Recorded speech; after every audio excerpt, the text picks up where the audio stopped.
Les choses évoluent tellement vite, enfin, ça a évolué quand même très très vite. On en est très dépendant. Donc quand on en prend conscience, on a envie de dire est-ce qu'on peut ralentir, est-ce qu'on peut faire autrement? Sauf que je crois qu'on ne pourra pas faire autrement. Après, est-ce qu'on peut argumenter en disant sur l'intérieur, sur les montagnes, sur les collines, sur les vallées, est-ce qu'on ne peut pas se protéger et dire ici on a moins d'ondes, ici on a moins de... et en faire un argument aussi?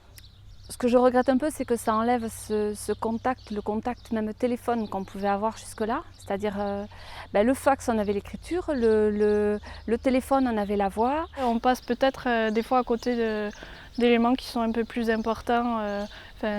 L'échange qu'on a en face à face, c'est pas du tout le même qu'on a par mail ou via internet. L'information qu'on peut avoir, c'est de la lecture comme ça, même si c'est présenté différemment. Ça passe pas du tout. C'est bien aussi de garder du contact humain, autre chose qu'Internet. Sans Internet, aujourd'hui, catastrophe. Voilà, catastrophe, plus de chiffre d'affaires. Voilà, décalage des commandes de 24 à 48 heures minimum. Voilà. Plus de commandes non plus parce qu'il y en a des grossistes qui sont en système intégré, donc on reçoit ce qu'on appelle un réseau EDI, c'est une plateforme commune. Et les magasins qui sont à l'autre bout de la France, ils ne savent pas que nous, on n'a pas Internet. Hein. Donc ils envoient l'information dans le réseau et si nous, on n'est pas capable de la récupérer, on va perdre certainement la semaine. Voilà. Oui, ce qui fait peur, c'est en fait quand ça tombe en panne, c'est qu'on est perdu finalement et que c'est devenu quelque chose de vital. Bon, à Gamart, le début est correct, il avait été renforcé récemment. Après, s'il était encore plus puissant, ça serait un plus, parce qu'avec Internet, on veut aller très vite et c'est un outil avec lequel on veut gagner forcément du temps. Et c'est vrai que dès qu'il y a une panne ou un problème de débit, on est vite perdu.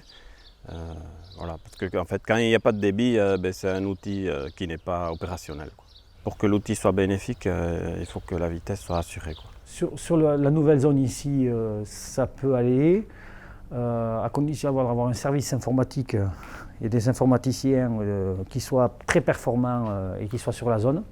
Voilà, donc ça, pour l'instant, on a ce qu'il faut. Le réseau mobile catastrophique. Voilà. Alors que là, je suis très embêté parce que moi, j'ai mes alarmes sur mes portables, donc si je suis un peu à droite à gauche, pas d'alarme, même pour les cartes bleues. Voilà. Donc on travaille avec les cartes bleues et notamment quand on est sur le marché à Saint-Jean-Pied-de-Port ou au magasin avec une carte bleue GPRS. Voilà. On peut faire toutes les antennes qu'on veut, le satellite il doit bouger souvent. Voilà. Donc ça c'est catastrophique. Orange, SFR, Bouygues, il n'y en a pas un qui rattrape l'autre. Tant que le réseau filaire y tient, voilà. Donc au niveau d'Internet et de son utilisation, l'utilisation est relativement compliquée au quotidien. En fait, nous avons des jours entiers, quasiment complets, où nous ne pouvons pas utiliser Internet. Internet est complètement bloqué. Nous ne recevons aucune commande. Et donc, étant donné que nous travaillons un tout petit peu avec la GMS, c'est vrai que les commandes sont de A pour B, donc du lundi pour le mardi, du mardi pour le mercredi. Et c'est vrai que si nous n'avons pas la commande le jour même, on a du mal à honorer nos livraisons dans les temps. Et on a aussi un petit peu le même problème avec la téléphonie, puisqu'on a des jours où on n'a aucun réseau et on ne peut plus utiliser le téléphone. Nous, à l'avenir, ce qu'on a besoin, c'est d'avoir un réseau de plus en plus fiable, parce que l'information elle circule de plus en plus rapidement et que Internet, si on n'a pas aujourd'hui, on ne peut plus travailler.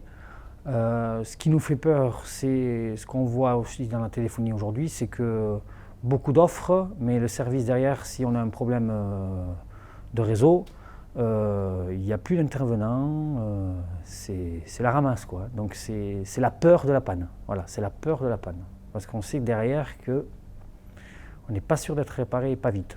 Peut-être on rame un peu quand même sur l'intérieur, c'est pas peut-être au top, mais bon, je pense qu'il faut se pencher dessus et on pourra peut-être améliorer. Enfin, on compte sur nos élus en fait pour nous aider.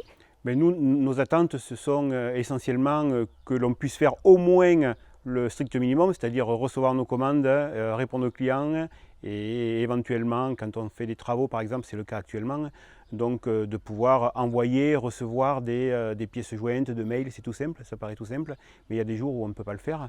Donc nous, ce qu'on veut, c'est un outil qui soit fiable. On ne demande pas non plus la panacée, mais au moins qu'on puisse faire le strict minimum en matière d'Internet et de téléphonie. Le défi, bien évidemment, pour demain, c'est bon, d'abord c'est la desserte. Hein. On a pris du retard donc, dans la desserte numérique.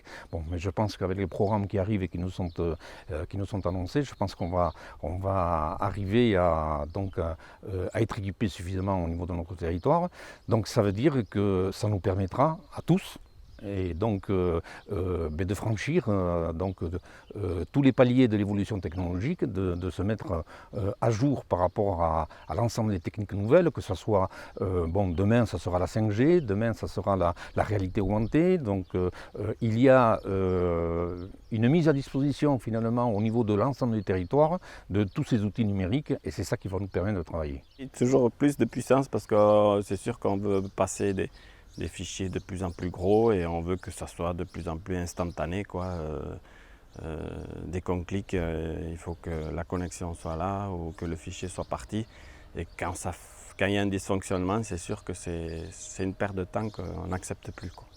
On envisage un peu plus d'Internet, c'est aussi au niveau de la communication. On voit que la société elle évolue assez vite par ce moyen de communication, Internet, les téléphones, etc. Il y a même des adhérents qui nous ont demandé s'ils ne pouvaient pas utiliser leur téléphone portable pour enregistrer la compta, scanner les factures, enfin, ça va assez loin. Mais nous, on n'en est pas encore là dans nos projets, ça serait juste faire un site Internet de la FOG avec un espace privé qu'ils pourraient utiliser dans un premier temps.